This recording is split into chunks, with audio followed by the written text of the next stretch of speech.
അതുകൊണ്ട് 6 മാസത്തെ വടംവലിക്ക് ശേഷം നമ്മൾ എക്സാം കഴിഞ്ഞ് വീട്ടിലേക്ക് പോവുകയാണ് സുഹൃത്തുക്കളെ. പിന്നെ കൈപ്പേറിയ ജീവിതത്തിൽ എല്ലാവർക്കും വേണ്ടി മധുരം പകരാൻ വേണ്ടി ഞാൻ കുറച്ച് സ്വീറ്റ്സ് വാങ്ങിക്കാൻ വേണ്ടി ഈ കടയിൽ കയറിയായിരുന്നു. പിന്നെ വയ്യാത്ത കാലം വെച്ച് ബസ്സിൽ ഇപ്പോൾ റിസ്ക് എടുക്കാതെ എന്നാ വെച്ചാൽ ഒരു ബ്രേക്ക് വല്ലതും പിടിച്ചാൽ ഞാൻ നേരെ ഡ്രൈവറിന്റെ മടി പോയിരിക്കുന്നുള്ള ഉറപ്പുള്ളത് മാത്രമാണ് നമ്മൾ ഇത്തവണ ഓട്ടോയിൽ പോകുന്നത്. പിന്നെ ഇങ്ങനെ പോകാൻ വേറൊരു കാരണം എന്ന് വെച്ചാൽ റോഡിലെന്തോ പണിയാന്നോ ബ്ലോക്കാന്നൊക്കെ കേട്ടായിരുന്നു.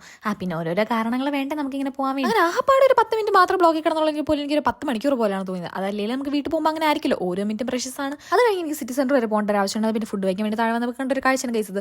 അത് കഴിഞ്ഞ് പുറത്തേക്ക് ഇറങ്ങുമ്പോൾ അടുത്തൊരു കാഴ്ച ഉള്ളത് പറഞ്ഞ് ഇതിന്റെ ചോട്ട് കൂടി ഇങ്ങനെ നടന്നപ്പോൾ എനിക്ക് സെറ്റീപ്പിനിട്ട് കുത്തു കൊടുക്കാൻ തോന്നിയായിരുന്നു. പിന്നെ എങ്ങാണ് ഇനി അതിനെന്തെങ്കിലും പറ്റിപ്പോയെങ്കിൽ 8 അല്ല 16 മണി എനിക്ക് കിട്ടുന്ന മനസ്സിലാണ്. ഞാൻ പല ആംഗിളിൽ എന്റെ വീഡിയോ എടുത്ത് സമാധാനിച്ചു. ഞാൻ എന്റെ സൈക്കോയെ താഴെ പൂട്ടിയ ശേഷം ഞാൻ നേരെ റെയിൽവേ സ്റ്റേഷനിലേക്കാണ് വിട്ടത്. അങ്ങനെ അവിടെ ചെന്നപ്പോൾ ഞാൻ സ്ഥിരമായിട്ട് പോകുന്ന ട്രെയിൻ 1ാമത്തെ പ്ലാറ്റ്ഫോമിൽ നിന്ന് മാറ്റി 3ാമത്തെ പ്ലാറ്റ്ഫോമിലാണ് കിടക്കുന്നതെന്ന് ഞാൻ അച്ഛനോട് പറയുമ്പോൾ എന്റെ അച്ഛനോട് ഭയങ്കര സംശയം, ഞാൻ ആ ട്രെയിനിൽ തന്നെയാണ് കയറിയത്. അങ്ങനെ കൃത്യം 6:15 എടുത്ത ട്രെയിൻ ഇന്ത്യൻ റെയിൽവേസിന്റെ സ്ഥിരം പല്ലവി ആവർത്തിച്ചുകൊണ്ട് അരമണിക്കൂർ ലേറ്റ് ആയിട്ട് 5:30യോടാണ് തിരുവല്ല എത്തിച്ചേർന്നത്. പിന്നെ അവിടെ നിന്ന് നേരെ ഒരു ഓട്ടോയും പിടിച്ച് നമ്മൾ നേരെ ഒരു ആനവണ്ടി കയറാനാണ് പോയത്. ഇതാണ് റാന്നിയിലോട്ടുള്ള ഫസ്റ്റ് ബസ്സെങ്കിലും എന്റെ റൂട്ട് ഇതല്ലാത്തതുകൊണ്ട് ഞാൻ 2ാമത്തെ ബസ്സിനാണ് പോയ വഴിക്ക് വീടെത്തുന്നതിനും തൊട്ട് മുന്നായിട്ട് ഈ കാണുന്ന എന്റെ +1 +2 സ്കൂളിലെ അയല വറുത്തോണ്ടാണ് ഞാൻ പോയത്. അങ്ങനെ എന്റെ നാടിന്റെ ഹരിതാവയം പച്ചപ്പോ കണ്ട് ആസ്വദിച്ച് ഞാൻ 15 മിനിറ്റ് നീണ്ട നടത്തുന്നതാണ് ഞാൻ വീട്ടിലെത്തി. അങ്ങനെ വീടെത്തിയാലത്തെ ഫസ്റ്റ് പരിപാടി എന്ന് വെച്ചാൽ വീട്ടിലെ മനുഷ്യരെയും പട്ടിയും പൂച്ചയിലെ മുഖം കാണിക്കുക എന്നുള്ളൊരു ചടങ്ങാണ്. അങ്ങനെ ആ ചടങ്ങിന് ശേഷം അടിച്ചടിച്ച് കുളിച്ച് വീട്ടിലുണ്ടാക്കിയ ഫുഡും കൂടെ കഴിച്ചാൽ ഇന്നലെ 3 മണിക്കും തുടങ്ങി ലോങ് ജേർണി ഇന്ന് രാവിലെ 7:30യോടെ വീടെത്തിയോടെ അവസാനിച്ചായി ഞാൻ അറിയിക്കുകയാണ് സുഹൃത്തുക്കളെ. അപ്പൊ ബൈ.